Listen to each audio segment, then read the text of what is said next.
আসসালামু আলাইকুম, ইসমি রিফাত হাসান আর ওয়েলকাম করছি আনাদার নিউ ব্লগ। কেমন আছেন সবাই? আশা করি সকলে অনেক অনেক বেশি ভালো আছে। তো দেখতে পাচ্ছেন আমরা সবাই খুবই মজা করে একটা আড্ডা দিচ্ছি, আর এই আড্ডা দিতে দিতে আমার বন্ধু রাজীবের মাথায় চলে আসলো একটি খুবই সুন্দর প্ল্যান।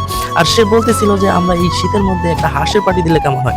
তো আমরা ভাবতেছিলাম সে কি সিরিয়াস বলতেছে নাকি মজা করতেছে। সে অনেক মজার মানুষ, এমনভাবে মজা করে যে সে কখন মজা করে আর কখন সিরিয়াস কথা বলে সেটা বুঝতেই কষ্ট হয়ে যায়। তাই তাকে জিজ্ঞেস করে শিওর হয়ে নিলাম, আর সে বলতেছিল যে না, আমি একদম শিওর, তোমরা যদি রাজি থাকো তাহলে কালকে আমাদের পার্টিটা হবে। যেহেতু রাজীব ভাই বলেছে আর আমরা সবাই সাথে সাথে রাজি হয়ে গেলাম, এবং এই শীতের মধ্যে হাঁসের মজাটাই আলাদা, সেটা আপনারা সবাই জানেন। তো সাথে সাথে আমরা সবাই প্ল্যান করা শুরু করে দিলাম, এবং আমাদের বন্ধু রাজীব অনেক অনেক মজা করতেছিল, সে অনেক খুশি ছিল।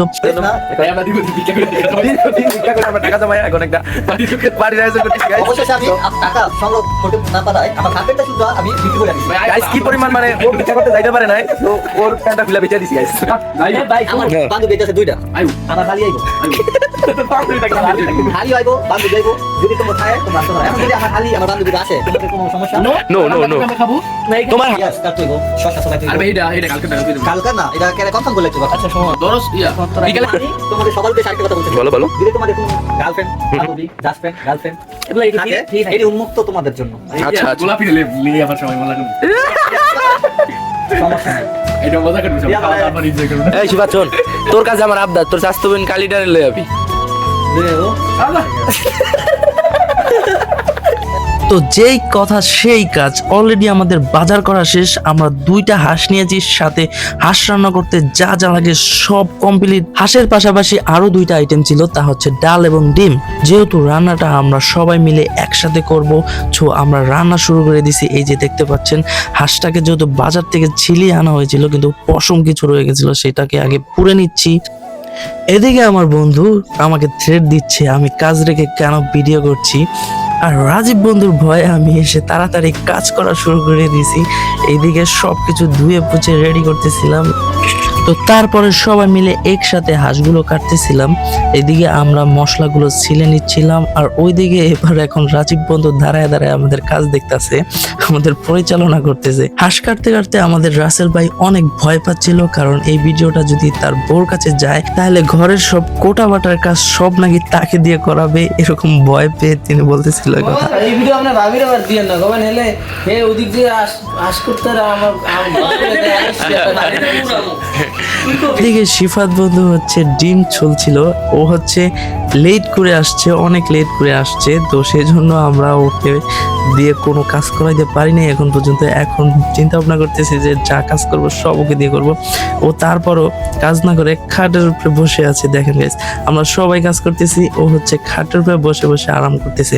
এটার মজা ওকে পরে বোঝাবো। এইদিকে আমাদের রান্না শুরু হয়ে গেছে, এখানে হচ্ছে ডালটা, আর এইদিকে বাসমতি চালের রাইসটা অলরেডি বসানো। ওকে, রহমান ভাই এবং রাসেল ভাই অনেক ভালো রান্না পারে, সো তারা দুইজনের রান্নার কাজে বসে গেছে। আর এইদিকে রাজীব ভাই আর আমি চলে আসলাম হাঁসটা ভালো করে ধোয়ার জন্য। আমরা যেহেতু হাঁসটা চামড়া সহকারে নিয়েছি, সেহেতু কিছু পশম থেকেই যাচ্ছিল, তাই খুব ভালো করে ধুয়ে নিয়েছি হাঁসটাকে। আমার রাজীব বন্ধু ধোয়ার পরেও আমি ধুয়েছি পরে।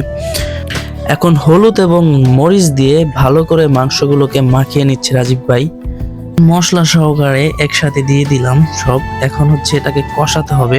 এই যে দেখুন কি সুন্দর রংটা এসেছে, আমার কাছে তো খুবই লোভনীয় লাগছিল। আর এইদিকে হচ্ছে ডিমটা আমরা যেহেতু ভুনা করবো সেহেতু আগে একটু ভেজে নিচ্ছিলাম। তো এদিকে ডিমটা ভাজা রান্না প্রায় শেষ, আর ওইদিকে মাংসটাও প্রায় হয়ে এসেছে। তো এইদিকে আমাদের শিবাত বন্ধু শেষে আবার শাস্তিটা পাচ্ছে। এখানে ওকে দিয়ে আমরা প্লেট বাটি এবং এই যে তাওয়া টাওয়া সব কিছু ধোয়াইছি, এই যে ধুইতেছে দেখেন গাইস। তো ও শেষে আবার শাস্তি পাচ্ছে। শরীরে লেগাম না করাইতে চাস খাইতে এলে কাম করতে হবে ভাই। এডি দিলে তো কই দিলে না হেডি হইছে খুব ভালো কাজ করতেছে।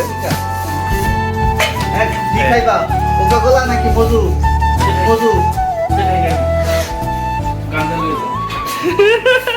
গাঞ্জা খাইবো ভাই, কি খাইবা গো? গাঞ্জা খাইবো ভাই। এদিকে আমাদের মাংস কষানো প্রায় শেষ, এখন শুধুমাত্র নিয়ে খাওয়া দাওয়া করার অপেক্ষা। এই যে আমাদের রাজীব বন্ধু মাংসটা নিয়ে চলে আসলো, এবং আমরা এখানে সবাই আগে থেকে অপেক্ষা করতেছিলাম কখন নিয়ে আসবে। তো অবশেষে মাংসটা চলে আসলো আমাদের সামনে। তো আমরা আগে থেকে এগুলো সব কিছু ঠিক করে রেখেছিলাম, সাজিয়ে রেখেছিলাম। বলে রাখা ভালো, এগুলো সব আমি করছি এখানে। এই যে দেখেন ফাইনাল লুকটা আমাদের। হাঁস, ডিম, ডাল, সালাদ, বাসমতি চালের রাজ এবং মজো। যেহেতু রাজীব ভাই তত্ত্বাবধানে এই পার্টিটি হয়েছে, তো সে আমাদের সবাইকে বেড়ে দিচ্ছে, কাদিমদারি করছে আর কি, সাহেবদারি যেটাকে বলে। তো আমাদের সবাইকে বেড়ে দিচ্ছে, আর বেড়ে দেওয়ার সাথে সাথে আমরা সব খেয়ে একদম চাপা করে দিয়েছি। দেখেন গাইস, এই যে একটু আগে এখানে এই যে পাতিল ভরা যেখানে মাংস ছিল, সবার প্লেট ভরা, সেখানে এখন সবাই খেয়ে একদম মানে খালি করে রাখছে। এই যে ও হচ্ছে জলের ভিতরে এখন মাংস খুঁজতেছে, এতটাই স্বাদ হয়েছে, যদিও একটু জাল হয়েছে। এই যে দেখেন জালে আমার কি অবস্থা, সবার অবস্থায় পুরো জালে অবস্থা শেষ। একটু ঝালটা বেশি হয়েছে, তাছাড়া রান্না খুবই মজা হয়েছে, আমরা খুবই এনজয় করেছি। এই যে দেখেন মানে পেট ভরে যাওয়ার পরেও খাচ্ছি আমরা, কারণ এগুলা ফালায় লাভ নেই। তারপরও আমাদের অনেকগুলা ভাত বেশি হয়ে গেছে রান্না করা, তো এগুলা ফালাবো না, এগুলা রাজবের বাসায় থাকবে। আর হইতেছে মাংসটা আমরা পুরো শেষ করে দিয়েছি। এদিকে সালাডটাও শেষ, এদিকে ডালটা রয়ে গেছে, ডালটা থেকে গেছে কিছু, বাকিটা আমরা সব খেয়ে একদম মানে রাজীব ভাই হচ্ছে এখনো খাচ্ছে, তার প্লেট ফাঁকাই হচ্ছে না। খাওয়া দাওয়া শেষ করে একদম ফুল লোড নিয়ে আর বসে থাকতে না পেরে যে যার মতো করে শুয়ে পড়েছি। আর এতক্ষণ ধরে যারা যারা আমাদের ভিডিওটা কন্টিনিউ ধৈর্য ধরে দেখে আসছেন তাদেরকে অনেক অনেক ধন্যবাদ। আর ভিডিওটা যদি ভালো লাগে অবশ্যই একটা লাইক এবং কমেন্ট করে আমাকে উৎসাহিত করবেন। এটা সম্পূর্ণ নতুন চ্যানেল, সো একটা সাবস্ক্রাইব আমি প্রাপ্য, আমাকে একটা সাবস্ক্রাইব করে রাখবেন প্লিজ।